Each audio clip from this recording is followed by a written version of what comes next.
नमामि भक्त शक्तिकं। हे कृष्णा करुणा सिंधो दीनबंधो जगतपते गोपेश गोपिका कांत राधा कांत नमोस्तुते। तप्त कांचन गौरांगी राधे वृंदावनेश्वरी वृषभानुसुते देवी प्रणमामि हरिप्रिये। जय श्री कृष्ण चैतन्य प्रभु नित्यानंद श्री अद्वैता गदाधर श्रीवासादि गौर भक्त वृंद। हरे कृष्णा कृष्णा कृष्णा हरे हरे हरे राम राम राम हरे हरे। हरे कृष्णा कृष्णा कृष्णा हरे हरे हरे राम राम हरे हरे। हरे कृष्णा कृष्णा हरे हरे हरे राम राम हरे हरे। हरे Krishna. So thank you very much, dear devotees, for joining our discussion on Bhagavad Gita, chapter 4, verse number 1 today. Shri Bhagavan Uvacha Imam Vivasvate Yogam Proktavan Ahamavyayam Vivasvan Manave Praha Manurishva Kave Bravit Imam Vivasvate Yogam Proktavan Ahamavyayam Vivasvan Manave Praha Manurishva Bravit Imam Vivasvate Yogam Proktavan Ahamavyayam Vivasvan Manave Praha Manurishva Bravit. Word to word meaning: Shri Bhagavan Uvacha, the Supreme Personality of Godhead said, Imam, this, Vivasvate, unto the Sun God, Yogam, the science of one's relationship to the Supreme, Proktavan, instructed, Aham, I, Avyayam, imperishable, Vivasvan, Vivasvan, the Sun God's name, Manave, unto the Father of mankind, of the name Vayavasvat. The son of Vivasvan is called Vayavasvat. Praha told Manu, the father of mankind, Ikshwakave, unto King Ikshwaku, Abravit, said. Translation and purport: by His Divine Grace, Abhay Charana Arvinda Bhaktivedanta Swami Maharaj Srila Prabhupada, ISKCON founder Acharya Srila Prabhupada Ji Ki Jai. Translation: the personality of Godhead, Lord Shri Krishna, said, I instructed this imperishable science of yoga to the sun god Vivasvan, and Vivasvan instructed it to Manu, the father of mankind, and Manu in turn instructed it to Ikshwaku. Now let's read Srila Prabhupada's purport. Herein we find the history of the Bhagavad Gita traced from a remote time when it was delivered to the royal order of all planets, beginning from the sun planet. The kings of all planets are especially meant for the protection of the inhabitants, and therefore the royal order should understand the science of Bhagavad Gita in order to be able to rule the citizens and protect them from material bondage to lust. Hare Krishna. So we'll discuss a little bit as we move along. This is a very important point that Srila Prabhupada is making. He's saying that all the um, leaders of society must be educated in spiritual knowledge. Otherwise, how can we elevate people from material bondage, which essentially means with power comes responsibility.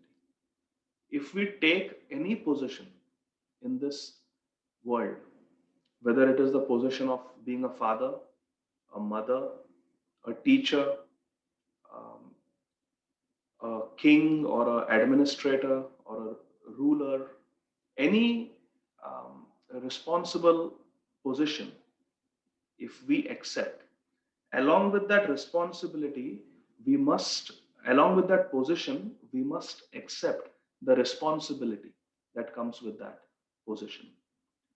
The tendency in today's world is to take the position, accept the power that comes with the position, accept the perks that come with the position, and not take the responsibility that comes with that position.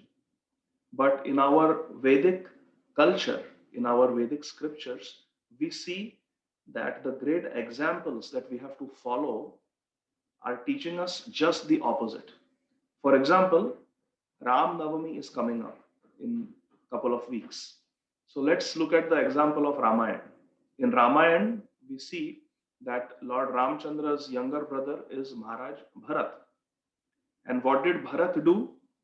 When Lord Ramchandra had to go for 14 years to the forest for exile, Bharat, the younger brother of Lord Ram, stepbrother, he accepted the responsibility of taking care of the kingdom without the perks, without the luxuries, without the facilities that came with that position. Which means Bharat is teaching us by his glorious example that we must be attached to our service. We must be attached to fulfilling our responsibility nicely instead of the perks and the facilities, the benefits that may come along with it. And this is very, very important for us as devotees. As devotees, we have taken shelter of the spiritual master, isn't it? We have all taken shelter of spiritual master, a guru. And when we become disciples of a guru, along with that discipleship comes a great responsibility. Responsibility to chant at least 16 rounds every day with good quality.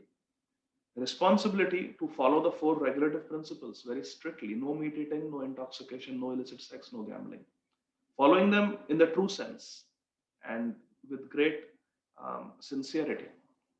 This is a responsibility we have. And to interact with fellow Vaishnavas with a mood of friendship and with a mood of being Das, Das, Anudas, servant of the servant of the servant. This is our responsibility. And many times in devotional circles, a tendency can develop where we want the facility that comes with being a spiritualist. What is the facility that comes with being a spiritualist? Naturally, people respect. Oh, Prabhuji, you are a devotee. Oh, Prabhuji, you are a senior devotee. You have been in the movement for 5 years, 10 years, 15 years. You are senior. Please accept my humble obeisances. I am new. So naturally, as our movement grows, new devotees are coming in, and the existing devotees naturally get respect because we have been around longer. We may know few things more than the new devotees. And with that respect, there is a tendency to become proud.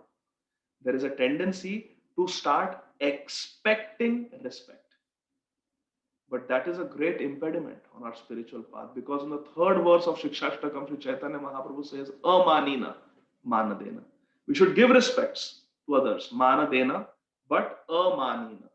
Amanina means to not expect respect in return, to become prideless.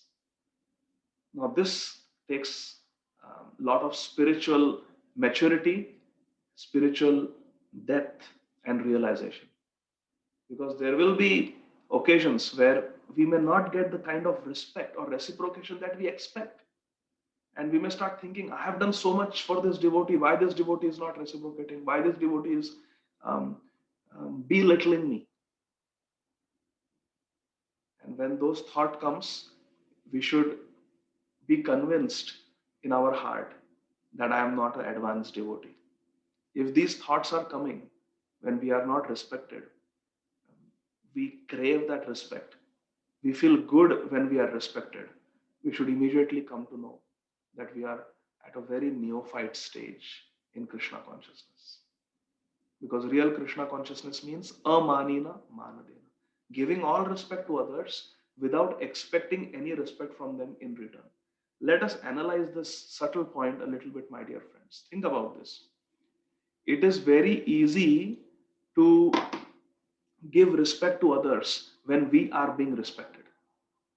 It is very easy to be humble with others in our dealings when others are being humble, isn't it?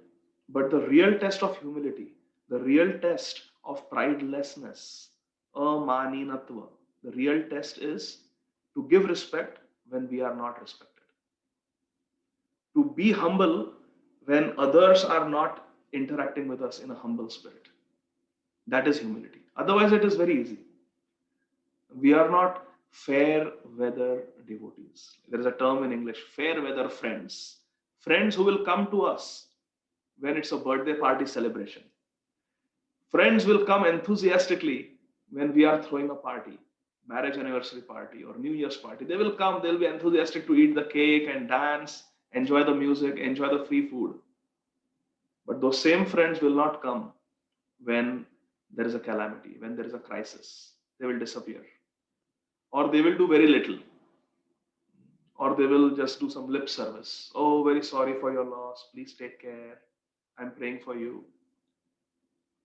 All that is okay. But real Vaishnav Seva, real devotee interaction means to be paradukha dukhi, to actually feel the sorrow that the devotee is going through, to empathize and to do something practical for the devotees. When Lord Ramchandra was bereft of Srimati Sita Devi, when Srimati Sita Devi was abducted by Ravan, Jatayu could have just sat perched high on a tree and with his vulture sharp eyes made note which direction Ravan has gone. And when Lord Ramachandra would come back, he could have just told Lord Ram and Lakshman, I saw Srimati Sita Devi being abducted by Ravan and he flew in that direction with her. Of course, I am an old bird, I couldn't do much. Ravan was armed with many weapons, so please forgive me, but that's the direction he took your wife in. Lord Ramchandra would have given a nice reward to Jatayu for this service of telling where Sita is. And no one would have faulted him. But that was not what Jatayu was satisfied with. He wanted to do the best he could. And the best he could was to fight valiantly for the protection of Srimati Sita Devi.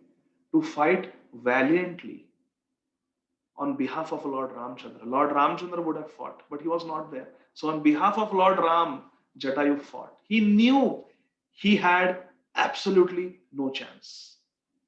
Just look at the odds. The odds were all stacked up against poor Jatayu. Ravan was at the peak of his youth. Jatayu was very old. Ravan had come prepared for a fight. Jatayu was caught unawares.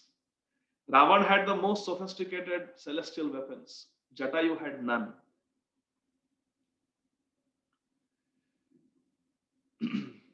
Ravan was very powerful. Jatayu was old and weak. So Jatayu knew he had absolutely no chance. At one call of Ravan, so many Rakshasa soldiers would have appeared within no time. They were ready.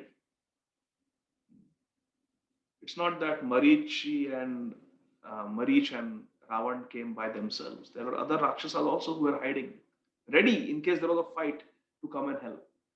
So Ravan had helpers, Jatayu had none. So Jatayu had no chance. He knew it. He was doomed to fail in his attempt. Jatayu knew that. But still, because Jatayu was Paradukha Dukhi, because Jatayu was a true friend, because Jatayu was non-envious, because Jatayu was not a fair weather friend, because Jatayu was a true devotee, he gave all he had.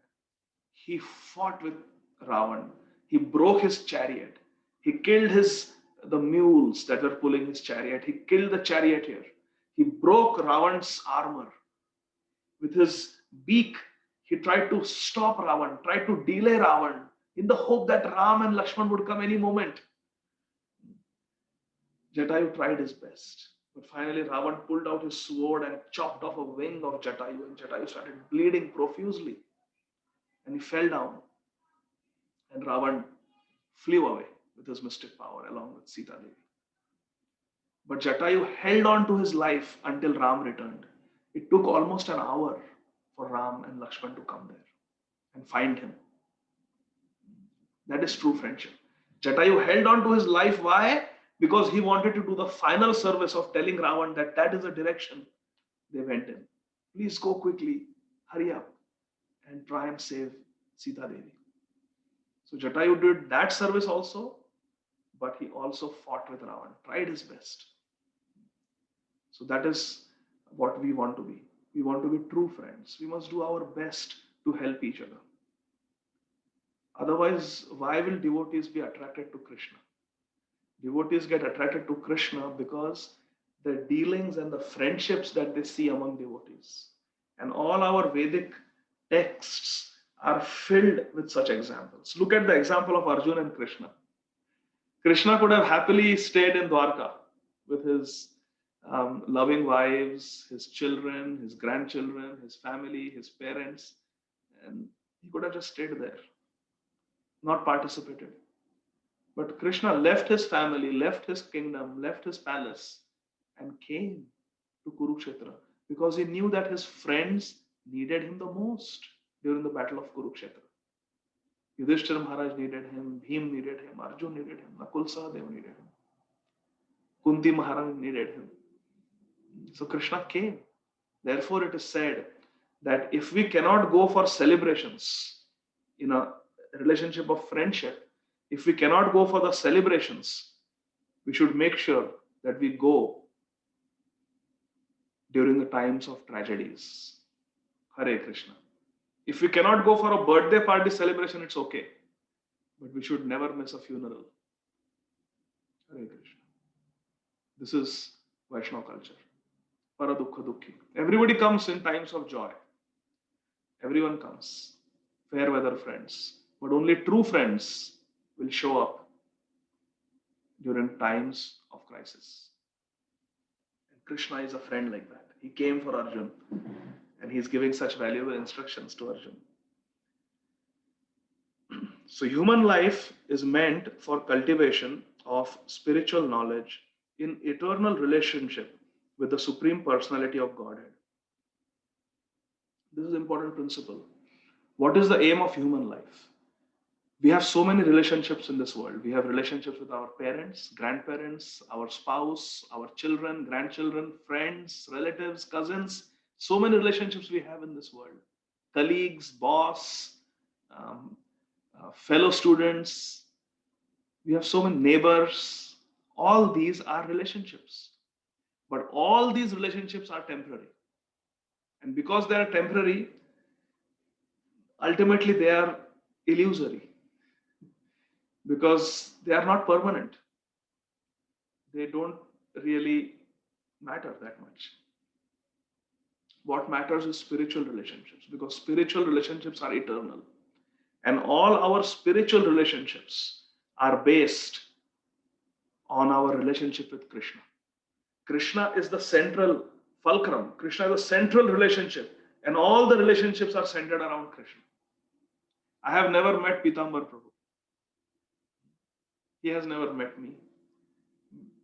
We know each other because of Srila Prabhupada, isn't it, Pitambar Prabhu?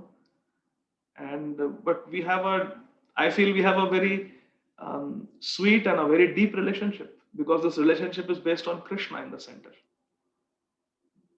And this is Krishna Consciousness Society. When devotees come to ISKCON, I have seen most devotees stay because they see loving, genuine friendships between devotees, loving relationships between devotees.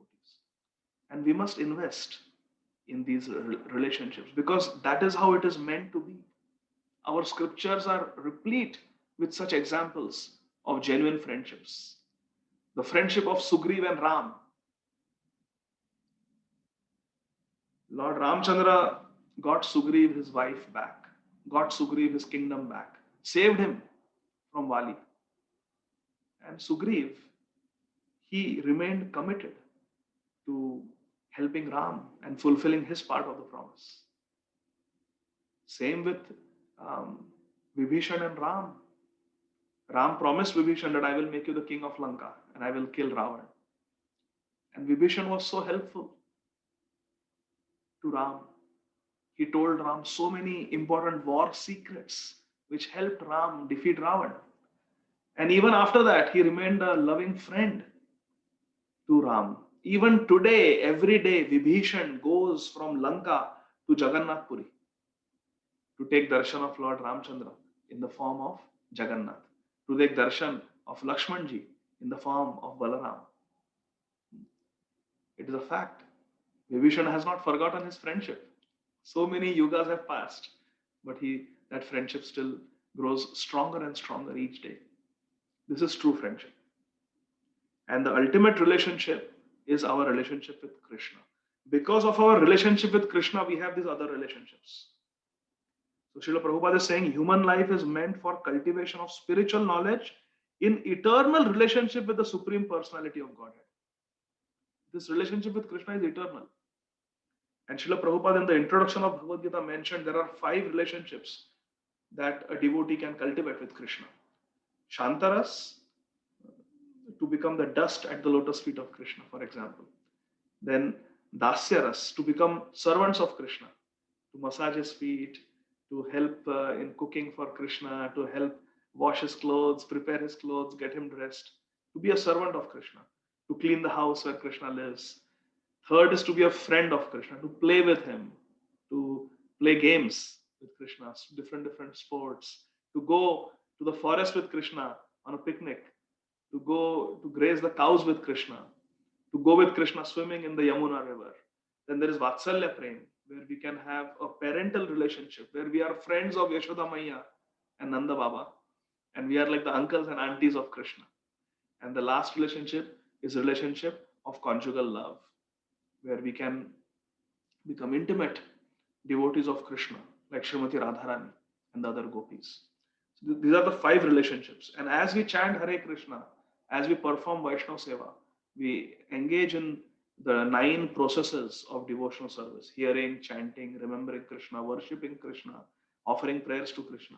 When we do all these things, gradually it is revealed in our heart which relationship we have. All of us have an eternal, unique relationship with Krishna. And that relationship is revealed to us naturally as we make progress in Krishna consciousness.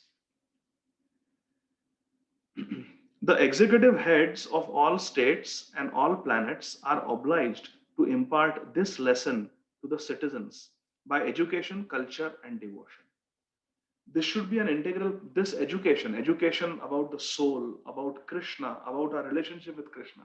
Who is Bhagwan, who is Bhakta, and what is Bhakti? 3 things. Bhagwan, Bhakta, Bhakti. These things should be a standard part of our curriculum in schools, part of the education that is imparted in schools and colleges. But is it happening? No. Only in devotee schools it's happening. Otherwise, it's not happening. When Srila Prabhupada came to MIT, Massachusetts Institute of Technology, it was supposed to be it is supposed to be one of the top universities for technological education. And Srila Prabhupada came there to give a lecture. And they were telling Prabhupada, this is this department, that department, this department, that department, different departments. And Srila Prabhupada was not impressed. Srila Prabhupada asked them, where is the department that teaches about the soul? Where is that department which teaches about spiritual science? They had no answer. So Srila Prabhupada said this MIT, Massachusetts Institute of Technology, is actually MIT. Maya's Institute of Technology.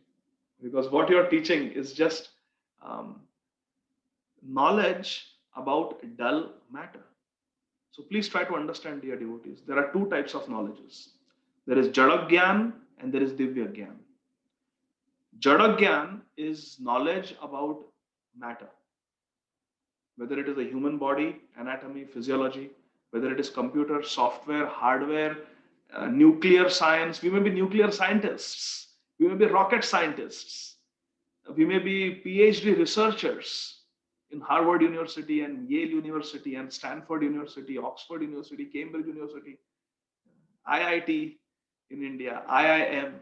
But if you analyze the best engineering school, the best medical school, the best law school, the best business school, they are simply teaching Jada Gyan, knowledge about matter.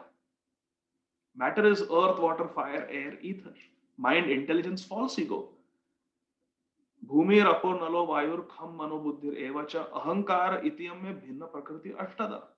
In Krishna says, all these eight constitute bhinna prakriti. It is a separated external energy of the Lord.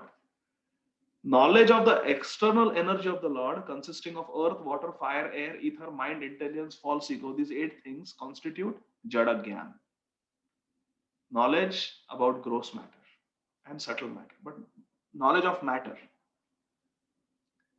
There is Jada Gyan, which means all the education that is available, PhD, post PhD, you name it, double PhD.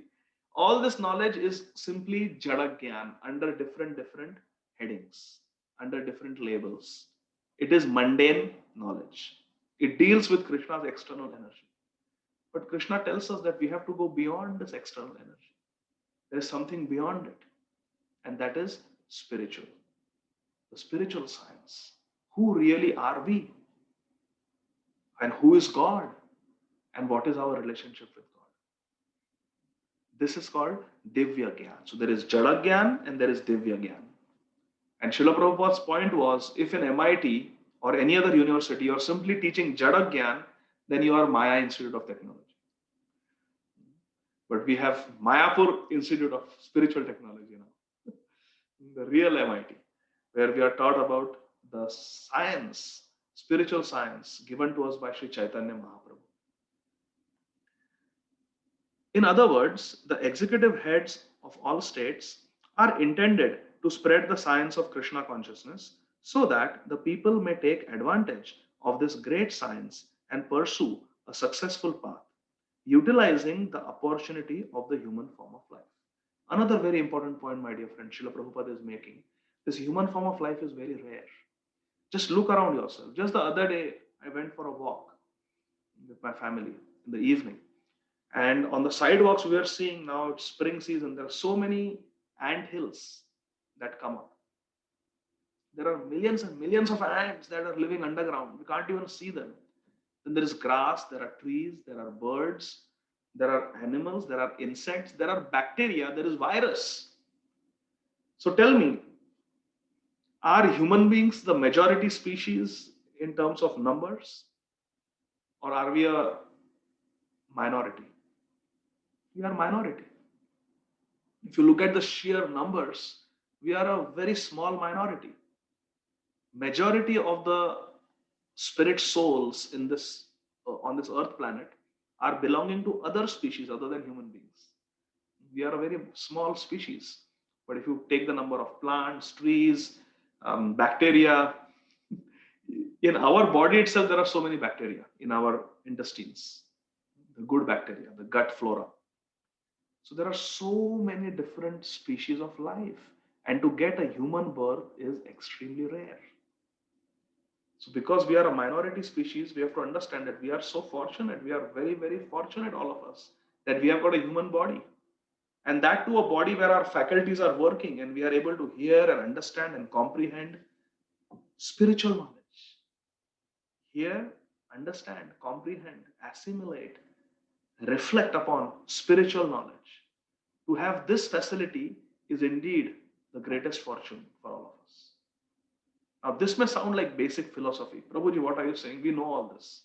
Yeah, human form is Durlabha Manava Janma, human form is rare. Yeah, tell me something new.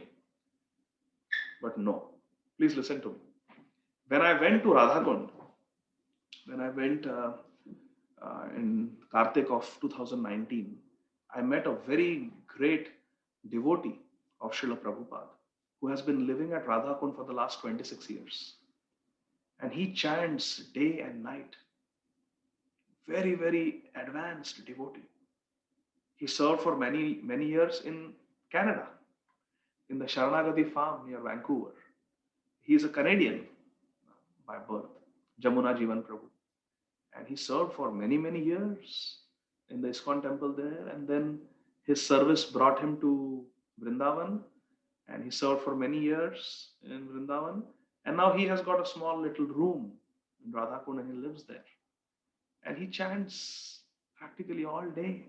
He sings different ashtakams, he chants Hare Krishna Mahamantra, and he lives there because he's quite elderly now. So he's in the last phase of his life and he's just doing bhajan at Radhakund, just perfecting his life. Very great soul. So he told me something very interesting. He said sometimes devotees think that, oh, these lectures, Srila Prabhupada's lectures, I have heard them so many times. They're quite basic. I want some new. Tell me some new stories. Tell me some new pastimes. Tell me about some new books that I should read. Bhagavad Gita, very basic. Can I do something better? He told me that I am living a very simple life in Radhakund. And he has got a tape recorder with a MP3, one MP3 of Srila Prabhupada's lectures. And there are some 20 lectures of Srila Prabhupada recorded at different times. That's all he has. And he says, I hear them again and again and again because that's all I have. I'm a renunciate. I don't have any money to buy anything. I'm just sitting here and chanting. But those 20 lectures in that MP3, one MP3 disc, for years now, he has been listening to them again and again and again. He knows every comma, every full stop that Srila Prabhupada is going to speak in those 20 lectures. And he was telling me, every time I hear those lectures, every day he spends 1 hour listening to Srila Prabhupada. So he can hear 2 lectures every day because Srila Prabhupada's lectures are on an average 30 minutes. So I hear 2 lectures every day. There are 20 lectures and he has been doing it for years now, years. He says, every time I sit down and I attentively hear Srila Prabhupada speak to me through those lectures, I get deeper and deeper realizations. For example, Srila Prabhupada may say, like Srila Prabhupada is saying here, utilizing the opportunity of the rare human form of life. So Jamuna Jivan Prabhu was saying, I stop and I meditate, utilizing the rare human form of life. All right, let me see how many seconds, how many minutes I have wasted today.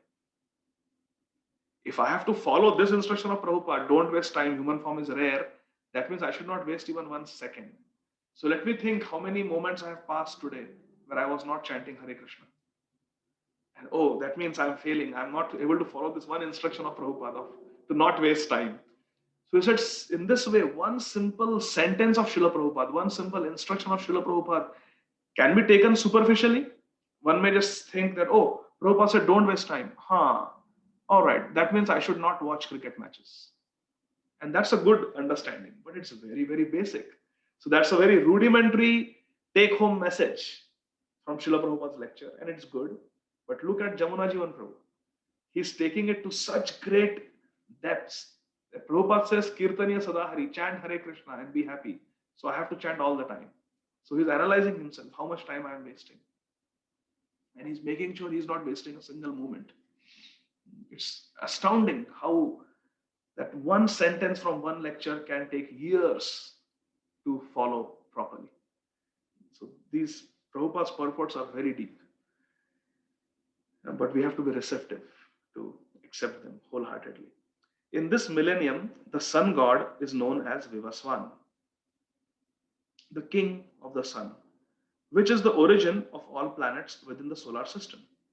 In the Brahma Samhita, chapter 5, text 52, it is stated, Yachakshuresha savita sakalagrahanam raja samasta suramurti rashesha teja यस्याज्ञया भ्रमति संभृतकालचक्रो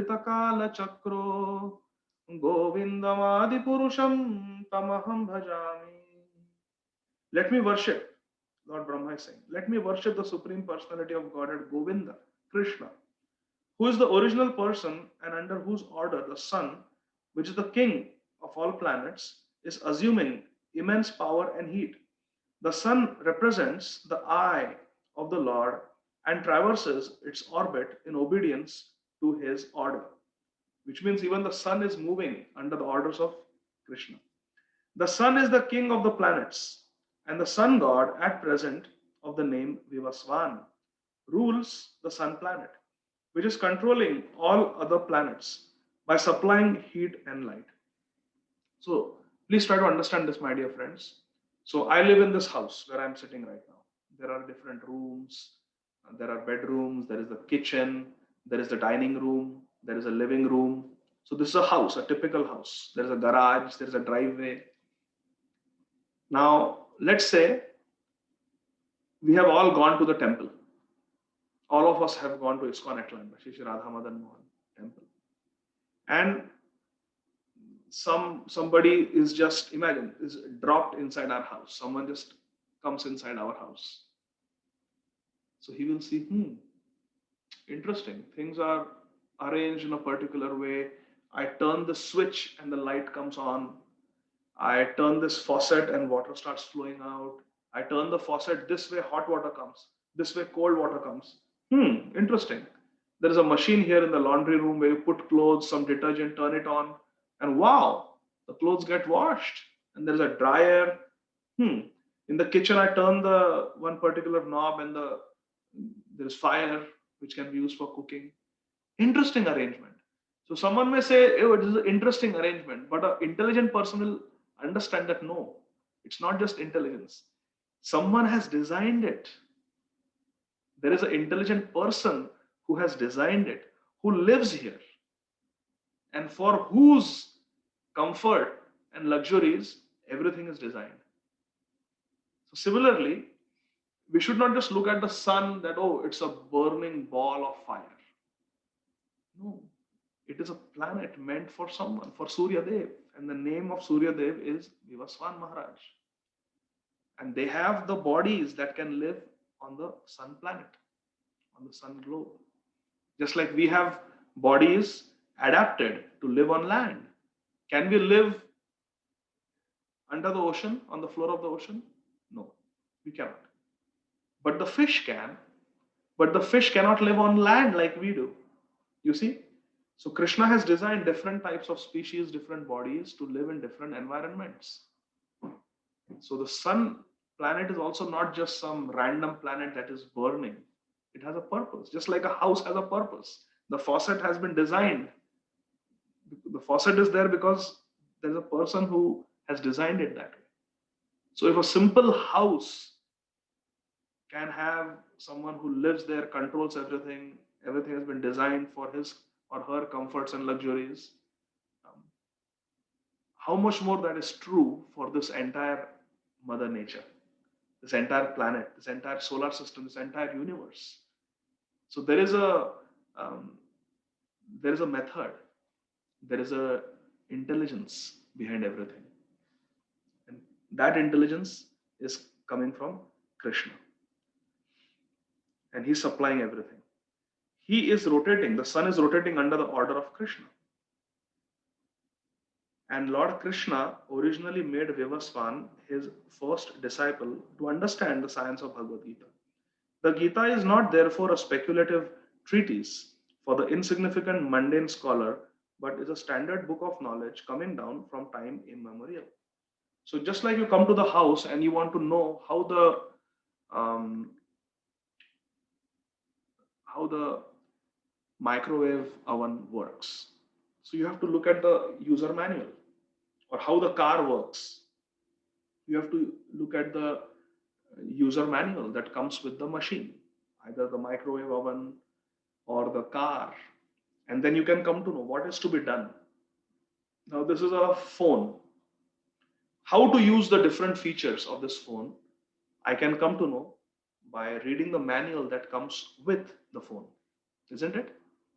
Otherwise, if someone, let's say there is someone who has lived in the forest all their life, some aboriginal tribe, and you give them this phone, okay, take this phone, they will not know what to do with this. Is it? It's flat. Maybe I can throw it on the river so it goes chung chung chung chung like that. Or it's maybe I can use it as something to throw and play with. It will break. But they don't know that this is a phone. It can have tremendous utility. It can be used to call someone on the other side of the globe and speak. It can be used to do a video call. It can be used to calculate things by using the calculator. It can set an alarm. It can message. It can go to Vedabase and look up all Prabhupada's books and get spiritual knowledge. So this phone can have great utility. I can even download the Zoom app and join a class, a Harikatha class, and listen to Harikatha using this phone. But to know all this, we need a user manual which teaches us how to use. And once we know, then we can figure out things and improvise things and learn new ways of how to use it better and better and get more efficient at it. But initially, we need the user manual to figure out what it is and how to use it. What is the basic functions?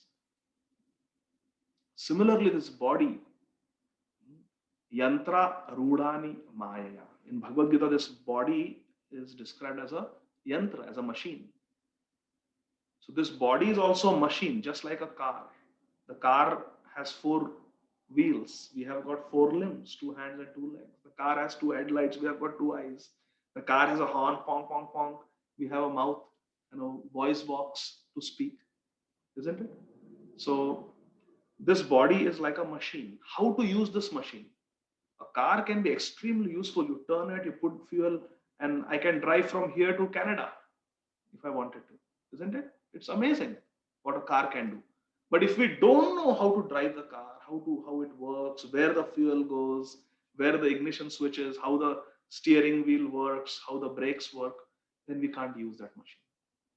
Similarly, this body is like a machine. And how to use this body? What are we supposed to do with this body? That Bhagavad Gita teaches us.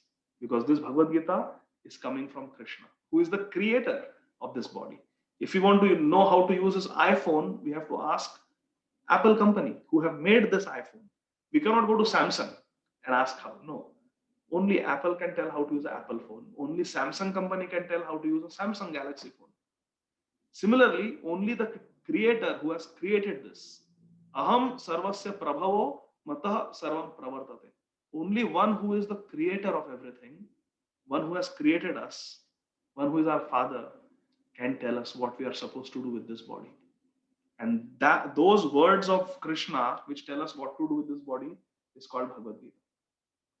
This is the user manual. Bhagavad Gita is the user manual for this machine called the human body. Otherwise, we will use this human body to dance in pubs and discos and drink alcohol, go to restaurants, eat meat, eating, sleeping, mating, and defending. We can use this body for that. But this body is not meant for that. Eating, sleeping, mating, and defending is part of what this body goes through, but that is not the sole purpose of this body. This body can be used to chant the Hare Krishna Mahamantra. This body can be used to serve Radha and Krishna. This body can be used to offer a beautiful arati to the Lord. This body can be used to make the most beautiful garland with intricate design of different colors of flowers and offered to Shri Radha Shyam Sundar. So this body can do wonderful things, but we have to consult the user manual like Bhagavad Gita and Srimad Bhagavatam. And then further direction is given by the person Bhagavatam, that is Shri Guru or the pure devotees. So that is very important to understand. The Gita is not therefore a speculative treatise for the insignificant mundane scholar, but is a standard book of knowledge coming down from time immemorial. In the Mahabharata Shanti Parva 348.51 and 52, we can trace out the history of the Gita as follows. Treta yugadau cha tato vivasvan manavedadau manuscha loka vritartham sutayeksha kavedadau ikshvakuna cha kathito vyapya lokan avasthitah. Translation by Srila Prabhupada. In the beginning of the millennium known as Treta Yuga, this science of the relationship with the Supreme was delivered by Vivaswan to Manu. Manu, being the father of mankind, gave it to his son Maharaj Ikshvaku, the king of this earth planet and forefather of the Raghu dynasty, in which Lord Ramchandra appeared. Therefore, Bhagavad Gita existed in human society from the time of Maharaj Ikshvaku. At the present moment, we have just passed through 5,000 years of Kali Yuga, which lasts 432,000 years. Before this, there was Dwapar Yuga, and before that, there was Treta Yuga. Thus, so Kali Yuga is 432,000 years, Dwapar Yuga is twice of that, Treta Yuga is thrice Kali Yuga, and Satya Yuga is 4 times Kali Yuga. Thus, some 2,000,000 5,000 years ago, Manu spoke the Bhagavad Gita to his disciple and son Maharaj Ikshvaku, the king of this planet Earth. The Earth of the current Manu is calculated to some 305,300,000 years, of which 120,400,000 have passed. Accepting that before the birth of Manu, the Gita was spoken by the Lord to his disciple, the sun god Vivaswan, a rough estimate is that the Gita was spoken at least 120,400,000 years ago. And in human society, it has been extant for 2 million years. It was respoken by the Lord again to Arjun about 5,000 years ago. That is the rough estimate of the history of the Gita according to the Gita itself and according to the version of the speaker, Lord Shri Krishna. It was spoken to the sun god Vivaswan because he is also a Kshatriya and is the father of all Kshatriyas who are descendants of the sun god or the Surya Vamsha Kshatriyas. Because Bhagavad Gita is as good as the Vedas, being spoken by the Supreme Personality of Godhead, this knowledge is apaurushaya, superhuman. Apaurushaya, superhuman, essentially means it is Divya Gyan. Divya Gyan Ride Prakashito. Divya Gyan. This is not Jada Gyan. This is not mundane knowledge. This is divine spiritual knowledge. It is eternal. Since the Vedic instructions are accepted as they are without human interpretation, the Gita must therefore be accepted without mundane interpretation. The mundane wranglers may speculate on the Gita in their own ways, but that is not Bhagavad Gita as it is. Therefore, Bhagavad Gita has to be accepted as it is from the disciplic succession, and it is described herein that the Lord spoke to the sun god spoke to his son Manu, and Manu spoke to his son Ikshvaku Maharaj. End of part 1. Hare Krishna. So here Srila Prabhupada is explaining that spiritual knowledge is transmitted from Acharya to Acharya, Guru to Guru. Mundane knowledge can be, we can have inventions, we can discover something, we can, so look at the books, the medical books. Every few years, there are new editions of the medical textbooks. Even the constitution has so many amendments, you see. Even the engineering books, there are new editions every year, every other year. Same thing with all the technologies that we have. They are constantly upgraded. The medicines, if someone is working in a pharmacy, there are new medicines coming every year, new side effects being discovered, new black box warnings being put on medicines. So mundane knowledge, Jada Gyan, keeps on changing. It is not absolute. But have you ever heard that there is a new edition of Bhagavad Gita? Krishna is saying that now he has to modify. Some things spoken in Bhagavad Gita are not true anymore. So now he is going to speak a new Bhagavad Gita, something different. Okay, so don't read that old edition of Bhagavad Gita. It is not relevant anymore. This will never happen. Why? Because Bhagavad Gita is perfect. It is absolute knowledge.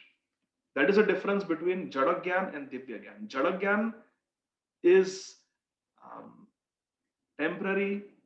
It is subject to modifications and upgradations, but Divya Gyan or spiritual knowledge does not need modifications, additions. Why? Because it is perfect. If something is perfect, you don't have to touch it. That is our revealed scriptures. They are perfect. Now, one may question, how do we know that Bhagavad Gita is actually the word of God? Is that a reasonable question? I think it's a very reasonable question. How do we really know that Bhagavad Gita is the word of God? So just like anything else, you have to give it a try. Srila Prabhupada, at the end of the introduction to Bhagavad Gita, he gives the whole parampara, how this Bhagavad Gita has come directly from Krishna to Lord Brahma, from Lord Brahma to Narada Muni, from Narada Muni to Vyasadeva, from Vyasadeva to Shripad Madhvacharya. Like that, it comes to Lakshmipati Tirtha. From Lakshmipati Tirtha, it comes to Sripad Madhavendra Puri, then to Sri Ishwar Puri, then to Sri Chaitanya Mahaprabhu, then to Rupa and Sanatan Goswami. Like that, it comes down all the way to Srila Prabhupada. This is our disciplic succession.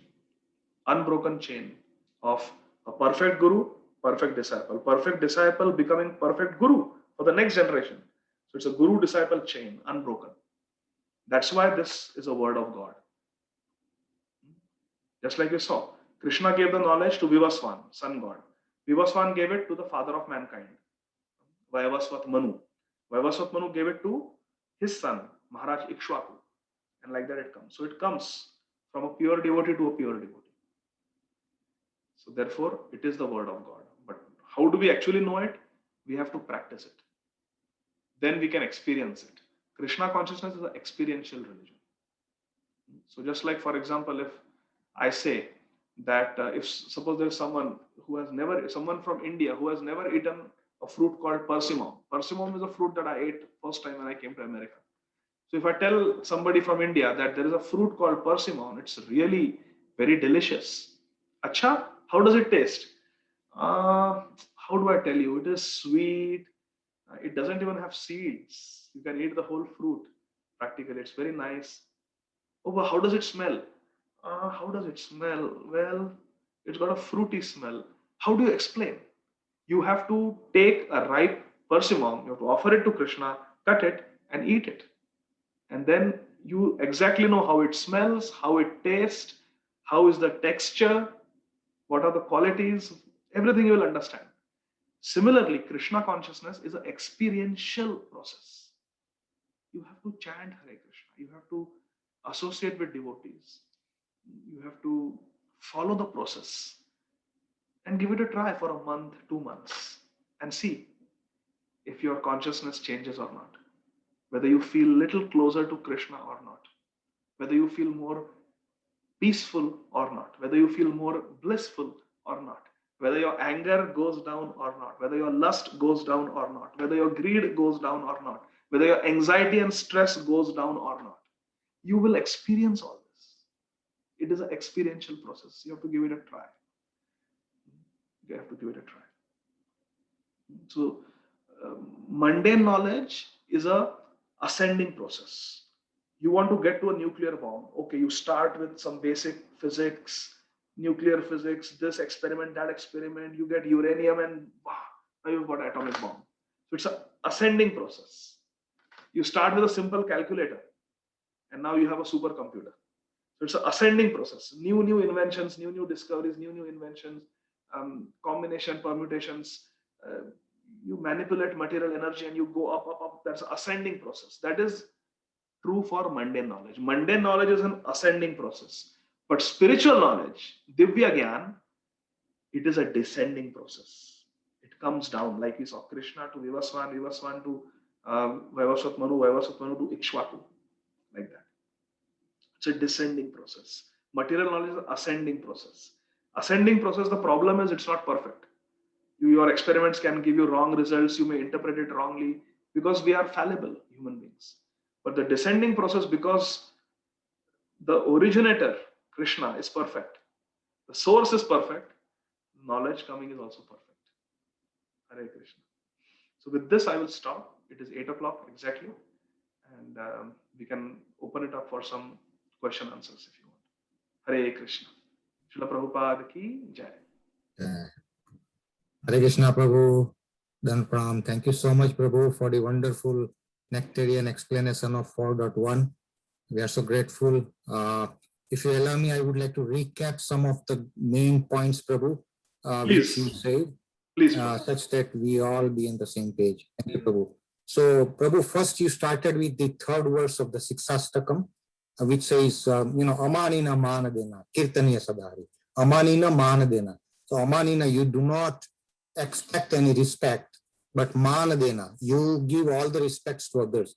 And you also gave the example of Bharat Maharaj, who ruled the kingdom on behalf of Lord Ramachandra in Treta Yuga, but without accepting any of the facilities of the kingdom. That is ruling on behalf of Lord Ramachandra without, getting elated or by the powers he get. Then you said about fair weather friends. What a wonderful example. Fair weather friends are those who come in the time of enjoyment. But then when it comes to distress, they would just turn their back. But you said another example of Jatayu Prabhu, that Jatayu always stood by Lord Ramachandra, even in the circumstances of the distress. And he stood by Lord Ramachandra in times of need. Then you spoke, Prabhu, of two types of knowledge. Wonderful points, Prabhu. Jad Gyan and Divya Gyan. So knowledge about nature or external energy of the Lord, which is nothing but study of the 5 gross elements and 3 subtle elements, is basically Jad Gyan, Mandan level, at a basic level, materialistic platform. But versus Divya Gyan, which is spiritual science, which teaches us, who are we, who is God, what is our relationship, what is our eternal relationship with the God. That's Divya Gyan. Then you said, body is like a machine. What a wonderful analogy, Prabhu, of cell phone or any complicated, or even car, we need the user's manual or to know how to use or make proper use of that machine properly. And then Bhagavad Gita teaches us exactly how to use this body and make the most of this very, very human form of life, Prabhu. Bhagavad Gita is our user manual for the machine called our body. And body is not meant for only, basic things, what animalistic propensities like eating, mating, defending, sleeping. But body should be used to chant Hare Krishna Mahamantra and to render various other devotional services. That is why the word rare is used by Prabhupada to human form of body, which is it's coming out of from 8.4 million species per year. Millions of births we have to take to acquire this one rare human form of body. Then you said spiritual knowledge is being taught by one acharya to another in the disciplic succession. And Jadagyan or Mandan knowledge is ever changing.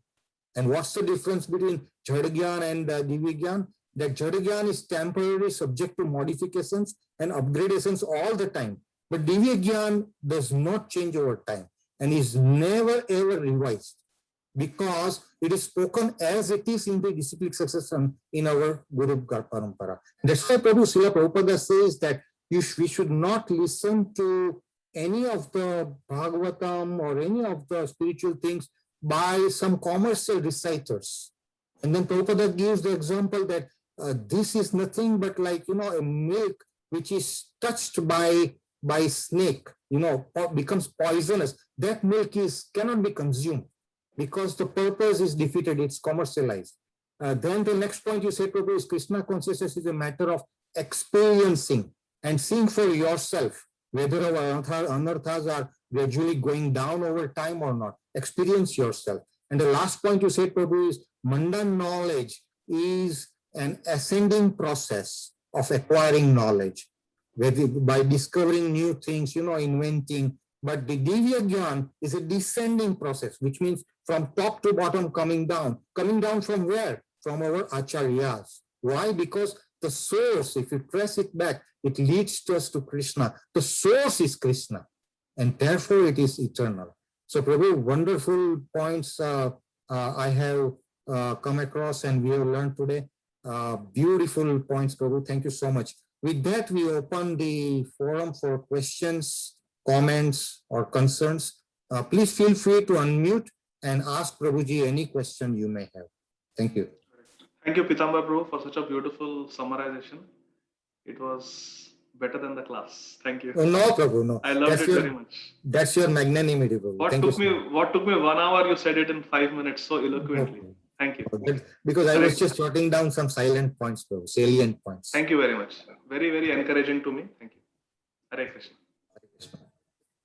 Hare Krishna, Prabhuji. Hare Krishna. Prabhuji, can I ask you a question, Prabhuji? Yes, Prabhu. Prabhuji, you started with this Amanina Manadeya na Krishna. Amanina Manadeya Krishna. Oh, Kirtaniya Sadahari. Kirtaniya Sadahari. You know, not long back, few months ago, Pitambar Prabhu has given me a very brief lecture on that. That whenever someone says, oh, senior devotee, or you are performing this kind of special service, you are great, Prabhuji, you are this, you are that. The Prabhuji, you remember that, Pitambar Prabhu? The subtle pride. Yes, Prabhu, yes, very well. You explained me that in a very beautiful way. But Prabhuji, is there any quick solution on that, that when we are having that kind of feeling, okay, how can we get rid of that immediately on the same spot? That, okay, if Pitambar Prabhu start praising me, and if I start feeling like that, oh, I'm, get rid of that feeling immediately. Is there any medicine for that? Yes. Spiritual medicine, I mean. Yes. It is there, Prabhuji. And whenever we are praised or appreciated, when we receive that appreciation, that glorification, that praise through our ears, and we allow it to go into our heart, it becomes a deadly poison. Those words of appreciation, praise, glorification, they become a poison called as pride. As soon as we allow it to enter through the ears, that appreciation into our heart, it transforms into pride, and it is a poison for our spiritual life. So our question is how to counteract it immediately, how to get rid of it immediately. The only way to do it is we receive it gracefully. When we are appreciated, glorified, we receive it, and immediately we transfer it to Guru and Krishna. That all these words of appreciation, glorification are coming to me, but they are not meant for me, because whatever I have presented, whatever I am doing, whatever ability I have is given to me by Guru and Krishna. So this appreciation that is coming, this praise that is coming, let me immediately transfer it to Guru and Krishna. So when that praise, appreciation, glorification we transfer to Guru and Krishna, it becomes an offering of love and gratitude to Guru and Krishna. But that same appreciation and praise, when we keep it for ourselves, it becomes a poison called pride. So just see the same thing. Appreciation comes, we keep it for ourselves. No, this compliment is for me. I'll grab that compliment. This like, this share, this is for me, this is for me. We keep all that appreciation, glorification for us. It becomes a poison called pride. But the same compliment, same appreciation, same praise, we transfer it to Guru and Krishna immediately. Immediately. It is their property. It is not my property. It is their property. We offer it to them. It becomes an offering of love and gratitude. And it helps us make spiritual advancement. Is that helpful, Panchal Prabhu? Prabhuji, the funny part is that this mind, okay, after a couple of hours, even after, because I always say Shri Krishna Archana Arpanastu. I always say that. But then this mind, after a couple of hours or after a couple of years also, in front of 20 people, we say, oh, you remember last time I met someone, I sold one, I not sold, I donated one Bhagavad Gita. I convinced it so much. I. So even at that moment also, we have to follow the same principle that Guru Maharaj, Prabhupada and Krishna, it is all because of you. I could do that. Please, please accept it. Yes. Okay, Prabhuji. Fantastic solution. Hare Krishna, Prabhuji. And also, as we chant sincerely, attentively, hearing the Mahamantra with our ears, chanting it nicely, clearly with our mouth, and praying for purification. If you simply say, Krishna, please purify me, please give me pure devotional service, Krishna Prem, I want Krishna Prem. And Cheto Darpana Marjanam, please purify me. If we say these two prayers, please purify me and please give me pure love for you, Krishna. I want to just love you unconditionally, my dear Guru and Krishna. If we say these two prayers, purification and Krishna Prem, if we beg for them as we chant Hare Krishna Mahamantra, then all these problems of lust, pride, ego, they will automatically go away step by step. So we have to protect ourselves from pride by sincere Nam Bhajan, by chanting the names sincerely. Then it's like a vaccine. It's like a vaccine. So if we have good sadhana, then the disease will not attack us. We are vaccinated. But even if the disease comes, like you said, sometimes 2 days later, 3 days later, few years later, suddenly some symptoms come. Because we are vaccinated, the symptoms will be very mild. And if we are sincerely transferring it to Guru, that is like taking the antibacterial treatment also, antiviral treatment also. So the infection will be very less. So we have prevention as well as treatment. Prevention is our daily Nam Bhajan. That is our vaccination, very effective vaccination. Still something may happen because we have not responded to the vaccination properly. Then there is treatment. Treatment is to always engage in the service of Guru and Krishna. Having service attitude, servant of the servant attitude. That will protect us further. Is that okay, Prabhu? Panchal Prabhu? Fantastic, Prabhuji, fantastic. Hare Krishna, Prabhuji, Hare Krishna. Hare Krishna. Krishna Priya. Krishna Priya Mataji. Hare Krishna Prabhu, please accept my humble obeisances. All goes to Srila Prabhupada Prabhu. Thank you very much for giving such a wonderful class, Prabhu, and we are so blessed to have you in our Stouffville community, Prabhu. Thank you, Prabhu. Prabhu, I have one question, Prabhu. This subtle pride is the biggest enemy sometime I feel. And as a devotee, as a practitioner, Prabhu, sometime, when the other devotee do wonderful service, sometimes you basically praise that devotee, but then knowing or unknowingly, we are putting that basically the seed into the other devotee's head. So we need to draw the line somewhere that we don't cross that line and glorify the devotee so much that actually get into the devotee head, Prabhu. How we can draw that line, Prabhu? And is it absolutely necessary to praise the service or the whatever the activity they're doing? It is absolutely necessary for us to do it, Prabhu. Hare Krishna. Krishna Priya Mataji, that's a very deep question, very important question also.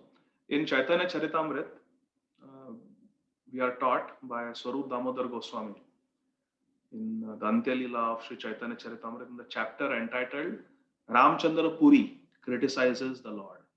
In the Antya Leela of Chaitanya Charitamrita, that chapter is there. In that, Swarup Damodar Goswami, he teaches us that we should not praise anyone too much and we should not criticize anybody.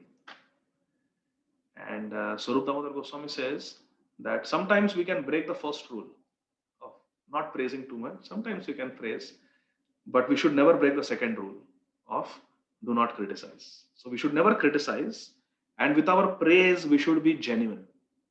We should not be just using flattering words and praising somebody for the sake of praising. Our praise, our words of appreciation should carry some gravity. They should be genuine, heartfelt. And the general principle in our Vedic culture is, now listen to this very carefully. Everyone, listen to this very carefully. Our Vedic culture teaches us we should not praise someone on their face and we should not criticize someone on their back. Hare Krishna. Which means, if we want to praise someone, we should praise them on their back. So let it come to them through someone else. So if I have to praise you, Krishna Priya Mataji, I will tell Pitamar Prabhu that Mataji, she asked such a deep and intelligent question that shows she's a very sincere devotee, isn't it? Then that's it. So then maybe not. Someday you will come to know through Pitamar Prabhu that, oh, Adi Gadadhar Das was saying that he really appreciates your maturity and the depth of your questions, your inquiry. So we should praise on the back. And if we have to give some critical remarks, we want to give some negative feedback, it has to be done on the face. So the aphorism is, don't praise someone on their face and don't criticize someone on their back. So if criticism has to be done, it should be on the face, which means we'll be very controlled. Because what the tendency is, if you want to criticize, we criticize on their back. We'll call some other, hey, do you know that devotee, what that devotee is doing? Like that. No. Never criticize on the back. And we should avoid praising on the face because of what you said. We can plant the seed of pride. But still, we have to encourage devotees. Therefore, Swarup Damodar Goswami says in Chaitanya Charitamrita, sometimes we can break the first rule, but we should never break the second rule. So we should be calculated in our praise, we should be genuine, and we should praise also in such a way that the seed of pride is not planted. For example, if you have to praise someone, then we can say, Krishna Priya Mataji, you are really empowered by Krishna. The way you ask your questions and the way you do your bhajan, you are really empowered by Krishna. So see, I'm praising you, but I'm bringing Krishna in the center. So there is less chance of the devotee getting getting proud. Is that helpful, Mataji? Very much, Prabhu. That is a very nicely you answer, Prabhu. Thank you so much, Prabhu. Hare Krishna. Hare Krishna. So, Vanita Mataji. Hare Krishna, Prabhu. Thank you so much for your wonderful lessons. And thank you for coming back to us. We missed to ask your question on the other day. So thank you so much for the opportunity. This is like a follow-up questions, like whatever asked by the other devotees. Similarly, like this is a very simple step. How do I be like very genuine and truthful? We talked about the descending knowledge and then ascending knowledge. Even from the ascending knowledge, how do I be like very truthful to my service? Like, would it be like someone can be even following the path of ascending knowledge? Someone may like, it could be like come into like a descending knowledge. Somehow like I feel like, I'm doing this, like, they were explaining, like, I am getting somewhere, like I'm just doing this for this, some kind of a materialistic attachment to my devotional service, or like my pure love to Krishna. Like, even though I might say pure, I may have like that something behind my love. Like, I'm just expecting something from Krishna. How do a simple devotee can, come out of that kind of a feeling? Like, how do I know, like, how do I not say that, this is just for my selfishness that I'm doing this? Even sadhana, even though that I'm waking up at 4 o'clock, I'm doing all this, but I'm expecting something from him. That is why I'm doing this. How one can, like, come out of that feeling? Thank you, Prabhuji. Hare Krishna. By continuing on the path that you have taken, by continuing with our devotional practices, nashta prayeshu abhadreshu nityam bhagavata sevaya. Slowly, as we continue on the process of hearing and chanting, we become purified. Shrunvatam swakatha Krishna punya shravana kirtana ridantasto hi abhadrani vidhunoti surhit satam. Vidhunoti means dhodena, to wash away all the impurities. As we continue on this process of hearing and chanting, Cheto darpana marjanam bhava maha dava agni nirvapanam. Slowly, everything we become washed, we become purified, we become cleansed. Like if a child is very dirty, they have just played Holi and they are very dirty, covered with all colors, and you put your child in the shower, warm water shower, nice lather of the soap. Now the child has to scrub and just stay under the shower for some time, and all the dirt will come out, isn't it? It takes time. So we are like that. We are all dirty. Our Guru Maharaj has picked us up from this material. We have been playing in this material world with Maya, and we are all dirty. Now we have been scrubbed with soap and we have been put under the warm shower.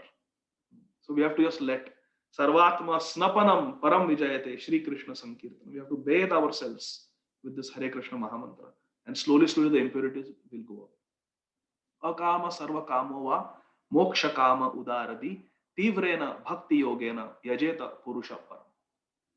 Whatever, whether we are akam, we have no material desires, or sarvakam, we have a lot of material desires, or mokshakam, we want liberation, whatever may be our motivation, whether we have selfish desires, we have no selfish desires, or we want liberation, whatever may be our situation, tivrena bhakti yogena yajeta purusha param. With tivrata, with focus, determination, we must worship Krishna, and slowly, slowly we'll become purified and we'll come to the platform of anya abhilashita shunya. Jnana karmadi anavratam anukulyana krishnanu shilanam bhaktir uttama. We'll come to the platform of uttama bhakti. What is uttama bhakti? The best bhakti. It is anya abhilashita shunya. There are no other desires, no other. Only anukulyana krishnanu. We want to be favorable to Krishna, and favorably we want to serve Krishna and please Krishna. We just want to see a smile on Krishna and Radharani's face. That is the perfect devotion, and we'll come to that platform. One advice that I would make is to always be in the association of sincere devotees. Even though we may be waking up at 4 o'clock and doing sadhana and we feel that we have got some material desires, that's okay. Just chant Hare Krishna.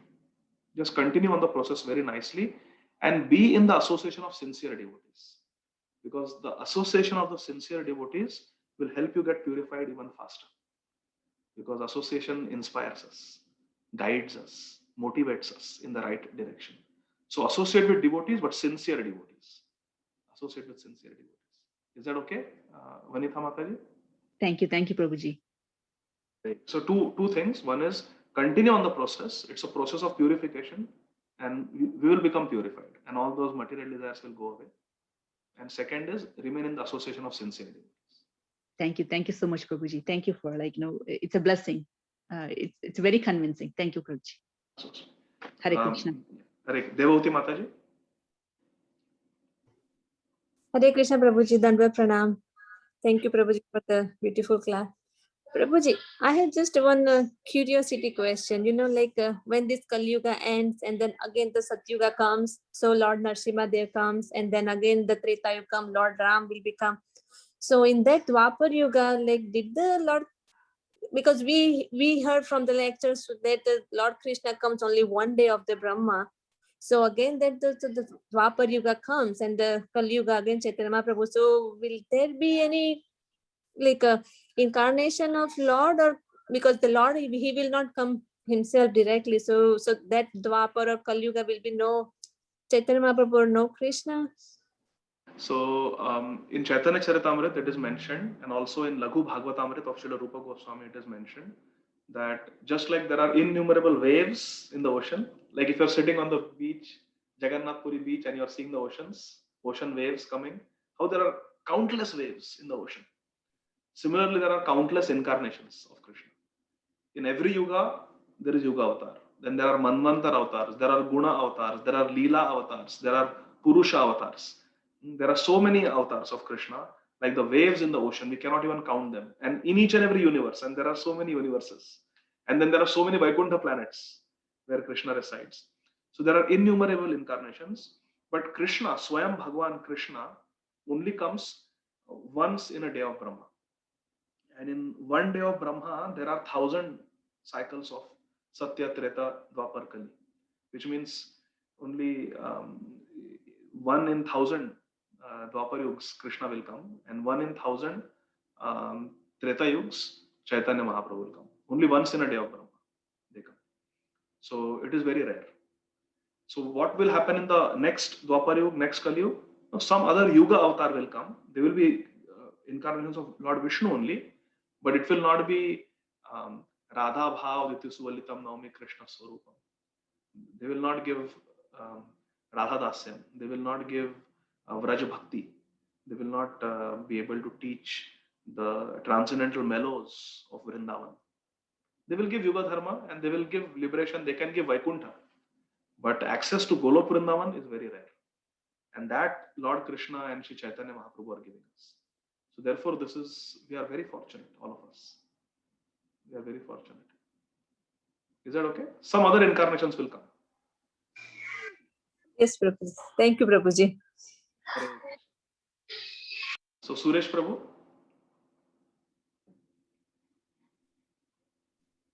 Hare Krishna Prabhu. Hare Krishna. Yeah, thank you so much for your wonderful class today and previous class. We are really blessed, and then I don't have any questions. Through our senior devotees speeches, as well as people like you, I am getting like so much of points, the logic connections. I connect with myself. I can see that you are into deep in it, like whatever you are singing, what you are talking, we are really impressed with your speech. Thank you so much. Please continue and give another sessions also in following days. Thank you so much. Hare Krishna. Hare Krishna. Hare Thank you, Krishna. Suresh Prabhu. Hare Krishna. Thank you. And Swaminathan, Prabhu. Hello, Prabhuji. Can you hear me, Prabhuji? Yes, Swaminathan Prabhu. Thank you, Prabhuji, for the wonderful class. It's very helpful and understanding. But one question always comes into my mind all the time. I would like to hear from you, Prabhuji. You said that taking human form is very difficult. After so many births we have to take. But as you know, our soul is eternal and pure, right? So why did the soul get impurified? Like, why did the soul take the gross body very first time?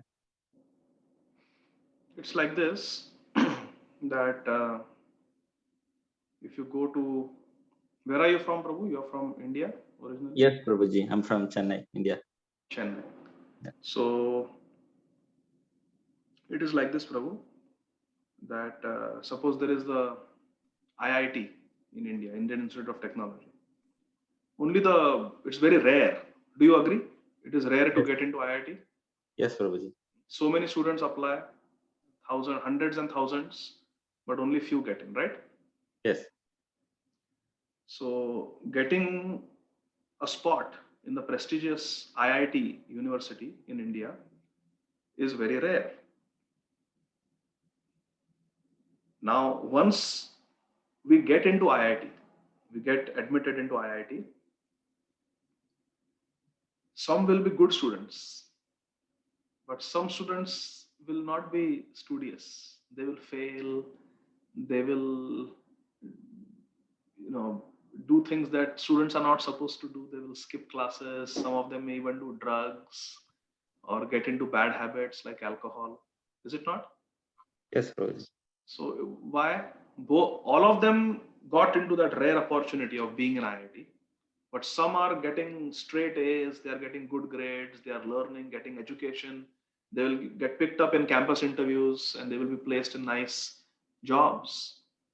But some of them will be failing, they will not pass, they will take many years, some will drop out.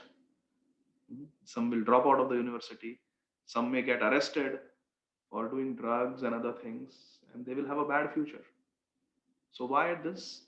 Because of wrong choices. So yes, we are all pure souls, we are all spiritual souls, but the soul also has independence, free will.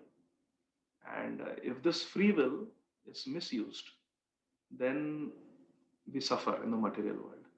But that suffering is also very temporary, because Krishna comes in the material world and his devotees also come, like Srila Prabhupada, and they give us these user manuals, which is a second chance, which remind us of who we are. And then we follow the right process, and then we go back to Krishna. And then we never come back in this material world. We remain enlightened. That is the power of spiritual knowledge. So it's because of wrong choices that we make. We are only responsible for being in this material. That's true, Prabhuji. But the souls in Golaka, it never comes down, right? It always remains. We did not come from Golok Vrindavan. We did not come from Vaikuntha. Nobody can fall down from Vaikuntha. Nobody can fall down from Goloka Vrindavan. Once we have seen Krishna, we will never want to leave Krishna. Which means you and I have never seen Krishna. But we came from Krishna, right? Yes. So but Krishna has many forms. Brahmeti, Paramatmeti, Bhagwan iti Shabdyate. Srila Bhaktivinoda Thakur explains that we fell from the Brahma Jyoti. There is a difference. We did not fall from Vaikuntha or from Golok Vrindavan. We fell from the Brahma Jyoti. So we have not seen Krishna face to face. So we come from the spiritual realm, from the Brahma Jyoti, but we are Bahirmukha. Krishna Bahirmukha Jiva Bhogavancha Kore Nikatiya Maya Tare Jhapatiya Dhare. When Krishna Bahirmukha Jiva, when the living entity turns away from Krishna, Krishna Bahirmukh, there is Sammukh, face to face, and there is Bahirmukh. When we turn away from Krishna, Bhogavancha Kare, and we misuse our independence to enjoy separately from Krishna. Bhog means to enjoy. Krishna Bahirmukha Jiva Bhogavancha Kare Nikate Maya Tare Jhapatiya Dhare. Just like a tiger will pounce on an unsuspecting deer. Similarly, Maya pounces on us and victimizes us the moment we turn away from Krishna. So there is another verse in the 10th canto of Srimad Bhagavatam. Ye anye arvindaksha vimukta manina stvayashta bhavada vishuddha buddhaya aruya krachena param padam tata patanti adho anadradyashmadangraya. The Devatas, they offer prayers to Lord Krishna when he is in the womb of Mother Devaki. So they say, Ye anya arvindaksha vimukta maninas. Oh, lotus-eyed arvindaksha Lord Krishna, some other souls, vimukta maninas, they consider themselves to be mukta, to be liberated in the Brahma Jyoti. Avishuddha buddhaya, but their intelligence is not pure. Vishuddha means pure. Avishuddha means impure, but their intelligence is impure. Why? Aruya krachena param padam tata patanti. Even from that high place of Brahma Jyoti, they fall down. Why? Anadarat yashmad angraya. Because they don't have respect for your lotus feet. Angraya means lotus feet. Ye ande arvindaksha vimukta manina stvayasta bhavada vishuddha buddhaya aruya krachena param padam tata patanti adhoana adradyashmadangraya. So unless and until we develop love for the lotus feet of Krishna, we develop anadrat, means to not have respect. Adar means to respect. Anadar means to not disrespect. Because they don't have respect for the lotus feet of Krishna, they fall down. So we have fallen down from the Brahma Jyoti. We have not fallen from Vaikuntha. We have not fallen down from Golok Vrindavan. We have not seen Krishna face to face. If someone has seen Krishna face to face, someone has embraced Krishna, someone has served Krishna, and still that person becomes Bahirmukh and leaves Krishna, that means Maya is stronger than Krishna, which is not true. Then how can Krishna protect one from Maya? So therefore it is said, Daivi hiyesha gunamai mama maya durattaya mamevaya prapadyante maya metam tarandite. Krishna can give us protection from Maya, no one else. Devi, Mama Maya, it's Krishna's Maya, it's Krishna's energy. So, Maya Dhakshana Prakriti Suyate Sacharacharam. Wonderful explanation, Prabhuji. Thank you. I hope that satisfies you, Prabhu. Yes, Prabhuji. Jai Srila Prabhupada. Hare Krishna. Gayatri Mataji. Hare Krishna, Prabhu. All glory to Srila Prabhupada. Please accept my obeisances. Thank you for all the explanations that you gave, especially for the previous explanation. You just opened my eyes. I've been I was in association with devotees for quite a few years, and I always was under impression that we fell down from Goloka Vrindavan. Thank you for this explanation. It was just eye-opening. Thank you so much. And I have one question. At the beginning of the class, you spoke that we should not expect respect to ourselves, however, always give respect to others. Is there, like, for example, on my level, I feel that level which you suggested, it's a very high level. On my level, when someone disrespects me, when someone is rude to me, I might not say something rude back to that person in the best case, but I might think of that person as a bad person. I might judge that person. Are there any practical steps from how to get from my level of being responsive badly to someone who treats me with disrespect to that level where someone disrespects you, however you give the best respect to that person? Are there any practical steps? Yes, Gayatri Mataji, thank you for a very nice question. There is a very important practical step that you can take, and it will help us tremendously. In Bhagavad Gita, Krishna says, Yo mam paschati sarvatra sarvascha mai paschati tasyaham na pranashyami sacha me na pranashyati. Lord Krishna tells Arjun that one who sees me everywhere and everything in me, for him I am never lost, nor is he ever lost to me. This is a famous verse from Bhagavad Gita. You must have heard this verse. Yo mam paschati sarvatra sarvascha mai paschati tasyaham na pranashyami sacha me na pranashyati. So Krishna is essentially telling us that we should see Krishna's hand in everything. So when someone is rude to you, or when someone is disrespectful to us, we should see Krishna's hand in that. That is the best practical step to help us deal with that situation. We should not just see that it is between me and that devotee. This devotee is rude and I am the victim.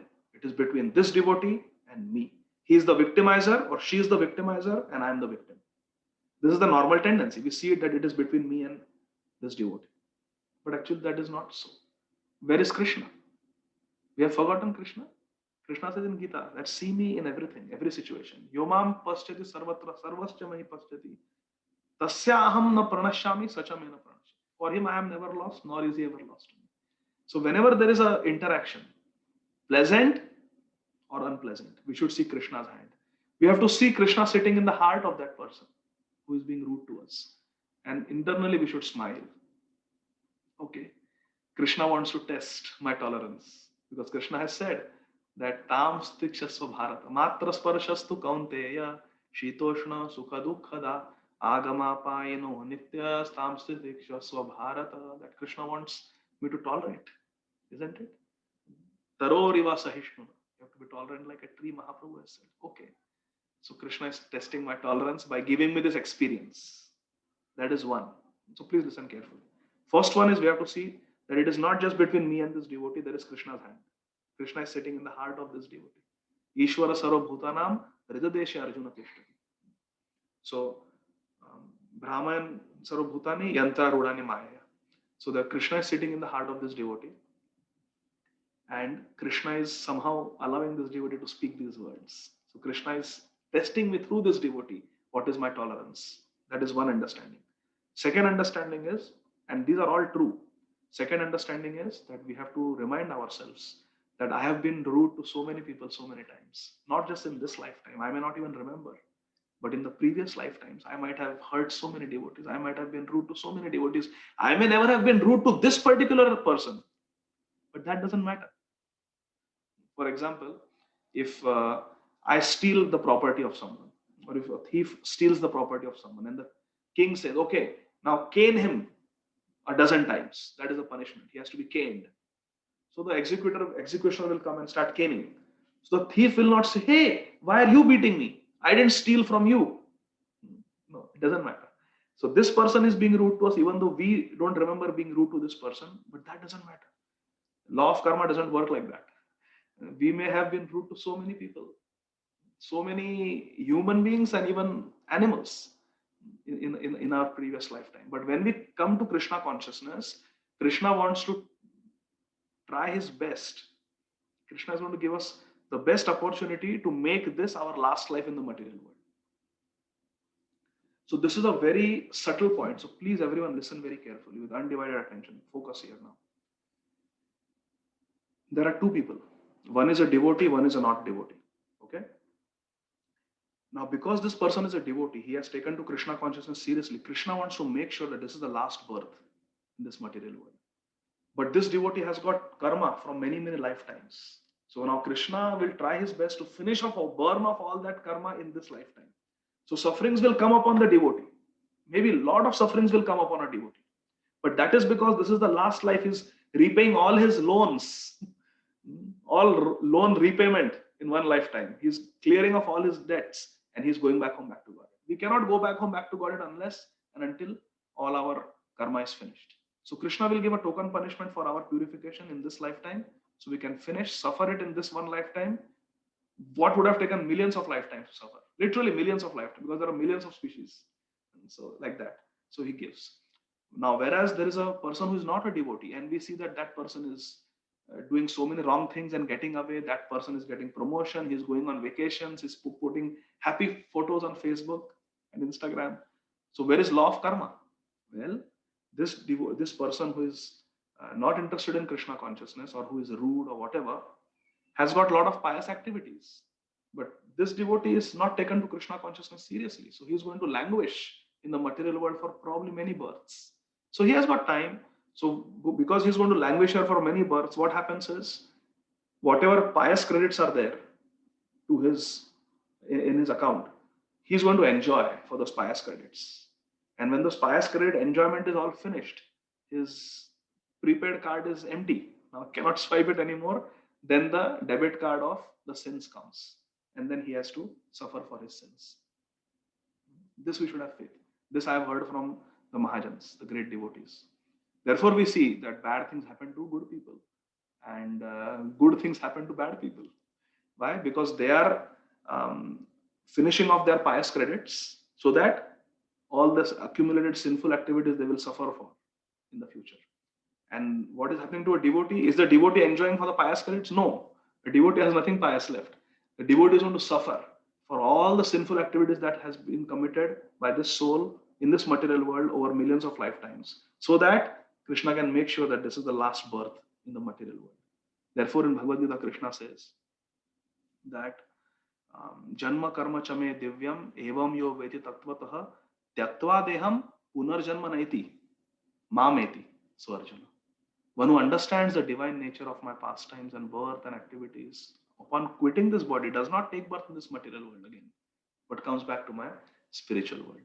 And this brings us to the previous question about fall down from Golok Vrindavan.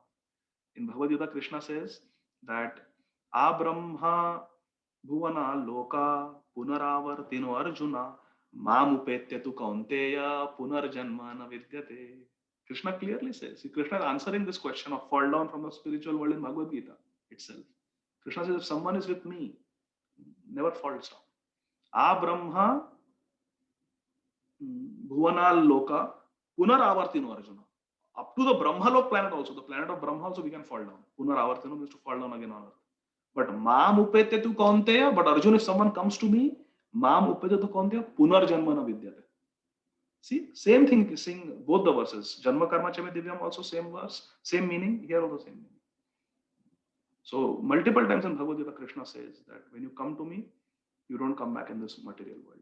There's another verse where he says, Mam upetya punarjanma dukkhalayama shashvatam napnuvanti mahatmana samsiddhir paramam gatam. In Bhagavad Gita, Krishna is saying, Mam upetya punarjanma dukkhalayama shashvatam napnuvanti.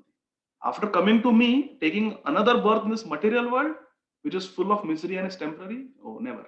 My devotee never has to take birth again in this material world. Again, another place in Bhagavad Gita, Krishna says, Na tad bhasyate suryo na shashanka na pavaka yad gatva na nivartante tad dhama paramam mama. Clearly, Krishna is saying that we never fall down from the spiritual world. We never fall down from Golok Vrindavan. Never. Krishna is saying that na tad bhasyate suryo na shashanka na pavaka. In my spiritual world, there is no need for sun, moon, fire. Yad gatva na nivartante tad dhama paramam. How is my param dham Golok Vrindavan? Yad gatva na nivartante. Once you attain it, you never have to come back. You never fall down. And in Brahma Sutra, in the Vedanta Sutra, the last aphorism is Anavrityasya Shabdat, Anavrityasya Shabdat. Twice it is repeated for emphasis. That we never fall down from the spiritual world, we never fall down from the spiritual world. So, regarding your question, we should see that Krishna's hand in every situation. That is most important. We should understand that Krishna is testing me for my tolerance, because one has to be tolerant and humble to go to the kingdom of God. And next, we should understand that this is a reaction I'm getting for my sins. But Krishna is so kind, he is giving me a token punishment. And therefore we should tolerate it in that mood. There is one very wonderful story of a very great devotee. He used to worship Shaligram Shilas on the banks of Ganga. And every day he would worship Shaligram Shilas. And suddenly, one day, a mob of 9 dacoits came. And they were armed with swords and spears and tridents. And they said, kill this sadhu, kill this sadhu. And they started beating him. And he didn't understand, what have I done? I'm just sitting. For years I've been sitting on the bank of Ganga worshipping my Shaligram Shila peacefully. Why are they beating me? And they were saying, kill him, kill him, kill him. So he told them, hold on, you kill me, no problem. But give me 5 minutes. Let me finish my offering to the Shaligram Shila. Because he had just offered some tulsi leaf, some Ganga jal, and some fruit that he had plucked from a tree to his Shaligram. He said, let me make my offering. Then you kill me. They said, all right, we'll wait. So he went deep into meditation. Now he was a very, very great devotee. Very, very advanced devotee. He went deep in meditation and he questioned his Shaligram Shila. Shaligram Shila is Krishna. He questioned Krishna. Krishna, why? What have I done? Why are these 9 people armed with weapons wanting to kill me? I'm bleeding and they want to finish me off. They want to kill me. What have I done? I don't remember committing any sin in this life.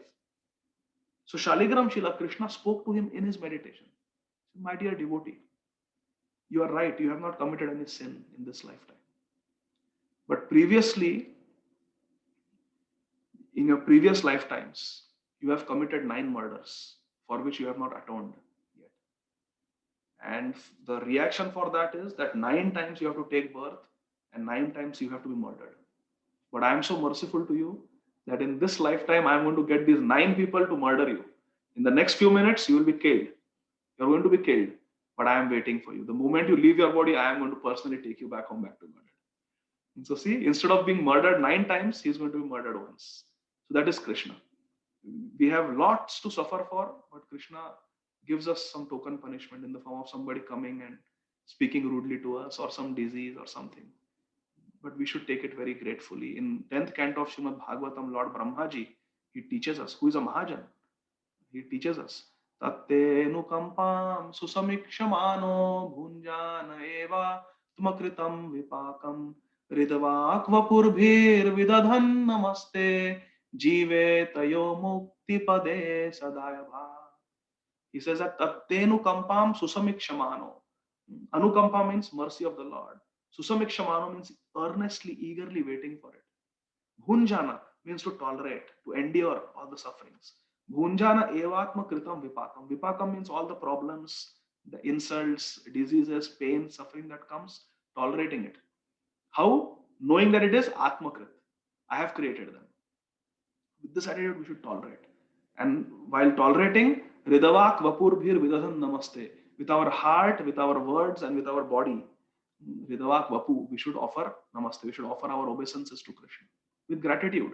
And all the time waiting for Krishna's mercy, waiting for Krishna's mercy, waiting for his Anukampa. If we live our life like that, Mukti Pade Dayabhak, then Krishna's abode becomes our rightful claim. So we should always take sufferings as a reaction for our karma. But when another devotee is going through challenges or difficulties or problems or crisis, we should never say, Prabhuji, Mataji, this is a reaction for your karma. Never, never. That is a very big sin, very insensitive to speak like that. But when sufferings come upon us, we should accept them as the reaction for our previous sinful activities. So I will conclude by saying one very important thing. We know the law of karma from Bhagavad Gita. Urdhva gacchati sattvasva, madhyam tishtanti rajasa, adho gachanti tamasa. If we do good activities in sattva gun, we'll go up. Urdhva gachanti sattvasva. If we are in the rajogun, we'll stay in this earthly planet. And adho gachanti tamasa. If we are in the mode of ignorance, we'll fall down to the hellish planet. We know the law of karma. When bad things happen to people, we should never use law of karma for post-mortem analysis. That, you got an accident, you got a fracture, Prabhu, you must have hit somebody in your past. You must have committed some sinful activity. No, this is called post-mortem analysis. We should never use, I repeat, we should, as devotees, we should never, never, never use the law of karma for post-mortem analysis and diagnosis on others. Never. because only Krishna knows who has committed what karma. So if we are judging them, we are taking the position of Krishna. We are being very proud. We are being very envious of Krishna. We are taking Krishna's position. No, we don't know. We don't know. Because there are always two things intertwined. There is previous destiny karma and there is free will. For example, if somebody slaps somebody, now is it because there was a previous karma that he got slapped, or is it the bad choice of the person who is slapping? How do we know? So there is destiny and there is free will. Both are intertwined. And what is what, we don't know. Therefore, in Bhagavad Gita, Krishna says, Kim karmeti, kim akarmeti, kavayo hi api muhyate. Even Kavi, even learned people get confused in the law of karma. So law of karma should never ever be used for post-mortem analysis. So what should law of karma be used for? Law of karma should not be used for post-mortem. Law of karma should be used for prevention. Because we know the law of karma, we don't do sinful activities to prevent bad reactions in the future. So law of karma is meant for prevention, not for post-mortem. Is that helpful, Mataji? This is very helpful. Your always answers like a balm to my heart. Thank you very much. And I just a little bit analyzed why I had this impression of soul falling down from Goloka Vrindavan, because there is this magazine, Back to Godhead. And when something says back, I mean, in my mind, I thought that if it says back to Godhead, it means that we previously were there. So I think I was just falsely misinterpreting this name of the magazine. And I wanted to ask you also one more small question. How, in the attempt to be respectful to all others and to serve Krishna, I want to understand how not to become also a victim of someone else's harassment. I mean, there are, people who come and with all of their heart they try to serve. I'm not talking about the devotees who would be harassing, but if we try to, practice this Krishna consciousness outside of the devotee group, someone who practices something else, and, where is the line where we can give all the respect, but where is the line that we should not become victim of someone else's extremely bad treatment, harassment? So we should not allow anyone to harass or abuse. That we have to take precautions and keep a protective layer around us to prevent that type of harassment or abuse. Because that abuse is not good for anyone. It is not good for us because we are being abused, and it is not good for the abuser because the abuser will have to suffer for the harassment. So it is not good for anyone. So harassment, abuse should be prevented, and we have to take appropriate steps to protect ourselves. And that may mean taking help from people in the position of authority, or bringing it to the attention of those in the position of authority, and taking necessary precautions to prevent and stop abuse from happening, whether in devotee circles or outside devotee circles. And is that what your question was, Mataji? Yes, these are all my questions. Thank you so much for your answers. Thank you for your time and for your wisdom that you share with us. Thank you so much. Thank you, Mataji. Hare Krishna. So Sukhi Rani Mataji, last question. Hare Krishna Prabhuji, my humble obeisance to you. Thank you very much for a beautiful explanation. Most of it you already answered. This is with regards to devotees, not devotees, non-devotees, and who are seniors. So I'm just taking an example of my father.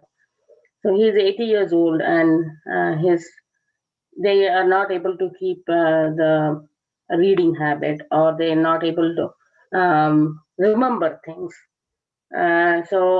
And they have been practicing their regular things, like, okay, they do some little bit of sadhana in the morning, nothing with as per Krishna consciousness, but of course he does one round of chanting.